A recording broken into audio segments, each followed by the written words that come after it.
नमस्कार मित्रों, welcome back to my channel. आज मैं आपको ऐसी दवा के बारे में बताने जा रहा हूँ जो कि वाटरमेलन के लिए ब्रह्मास्त्र का काम करती है। और बहुत सारे लोगों को तो पता भी नहीं होगा इसका नाम, मगर ये जो दवा है इसका प्रयोग आप किन किन फसलों में कर सकते हो, ये इस टॉपिक पे बात करने वाला हूँ। और ये जो दवा है, आप अगर इसका प्रयोग करोगे तो फिर 15 से लेकर 20 दिन तक आपको कोई भी दवा का छिड़काव करने की ज़रूरत नहीं पड़ेगी। अब बात करेंगे हम कि इस दवा का प्रयोग हम किन किन फसलों पे कर सकते हैं। अब सीधा हम हमारी बात पे आते हैं। ये जो दवाई है ये बेनिविया FMC कंपनी का है। और अगर हम इसकी डोज की बात करें तो आपको 20 लीटर पानी में कम से कम आप 30 से लेके ज़्यादा से ज़्यादा 40 ml तक यूज़ कर सकते हो। मगर इसके साइड इफ़ेक्ट भी है, ये भी आप जान लीजिए। क्योंकि इसका प्रयोग आप कोई भी फसल पे कर सकते हो, जैसे कि वाटरमेलन हो, मिर्च हो, टमाटर हो, पत्ता गोभी हो, किसी भी फसल में आप इसका इस्तेमाल कर सकते हो। आपको ज़्यादा से ज़्यादा पानी में 20 लीटर पानी में 40 ml यूज़ करना है और कम से कम 30 ml यूज़ करना है। अब बात करते हैं इस दवाई के रेट के बारे में। अगर आप 180 ml लेते हो तो ये डोज मिलती है 1350 रुपये में। अगर आप जितना बड़ा पैकिंग लोगे उसके थोड़े रेट कम में ही उपलब्ध हो जाएगी। और आप लोग देख सकते हो कि मैं इसका इस्तेमाल किस तरीके से कर रहा हूँ, इसी तरीके से आपको भी इस्तेमाल करना है।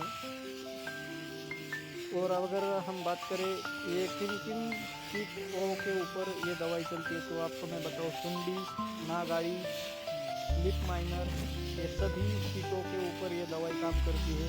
मगर एक बात का ज़रूर ध्यान रखिए कि इस दवाई के साथ आप कोई भी दूसरी दवाई का इस्तेमाल इसमें मत कीजिए, क्योंकि फिर वो नुकसान भी दे सकता है हमें। अभी तो मैं हमारे वाटरमेलन के ऊपर इसका इस्तेमाल कर रहा हूँ, क्योंकि इसके ऊपर नागाड़ी आ चुकी है। और आप लोग जानते ही होंगे कि नागाड़ी जब आती है तो कितनी जल्दी हमारे फूलों को ख़राब कर देती है। मैं ये बात आपको गारंटी के साथ बताता हूँ कि इसका रिजल्ट एकदम परफेक्ट है।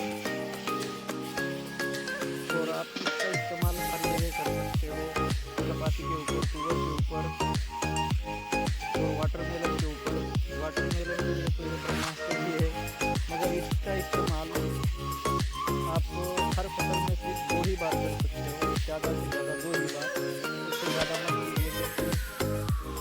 कोई भी दवाई का प्रयोग ज़्यादा करना सही नहीं होता है हर फसल के लिए। और बात करते हैं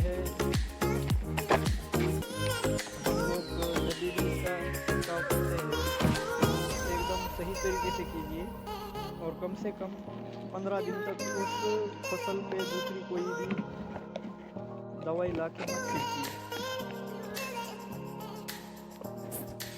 अगर आपको वीडियो पसंद आता है तो मेरे चैनल को लाइक, शेयर, सब्सक्राइब जरूर।